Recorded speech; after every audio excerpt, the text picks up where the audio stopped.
je me dis que ce pays a une histoire extraordinaire. À mi-chemin entre l'Occident et l'Orient, entre la chrétienté et l'islam, entre Jules César, Alexandre le Grand et les cavaliers mongols. Et cette histoire se ressent, presque physiquement. Il y a ici une vibration. Et tout particulièrement à Istanbul. Ah ben, tu veux rentrer? Bonjour. Görüşürüz. Goodbye. Goodbye. Görüşürüz. Bak seni selamlıyorum. Fais attention, il est fou, ils sont fous.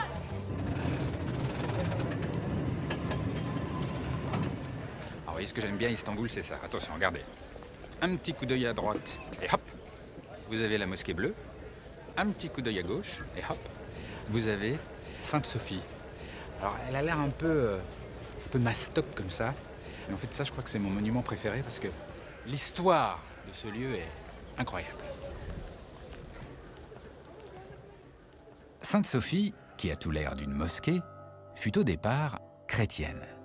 Elle fut au VIe siècle l'un des projets phares de l'empereur Justinien. D'une surface et d'une ampleur inégalée à l'époque, la légende veut que ce soit un ange qui ait fourni les plans à l'empereur. Ce sont surtout 10 000 ouvriers qui eurent pour mission de l'édifier en un temps record, moins de 6 ans seulement. Je pense quand même que ça a été inauguré en 537. Donc, je ne sais pas si vous imaginez le chantier que ça pouvait représenter pour l'époque, le prodige technique. La coupole, elle fait quand même 56 mètres de hauteur. Elle a l'air de flotter. C'est parce que les piliers qui la soutiennent, on ne les voit pas. Ils sont masqués dans les murs de l'édifice.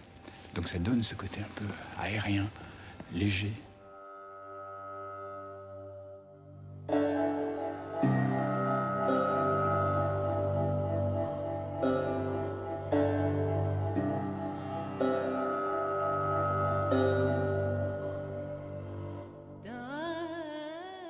Ce qui est fou quand même, c'est que avant la construction de Saint-Pierre de Rome, c'était le plus grand édifice chrétien du monde.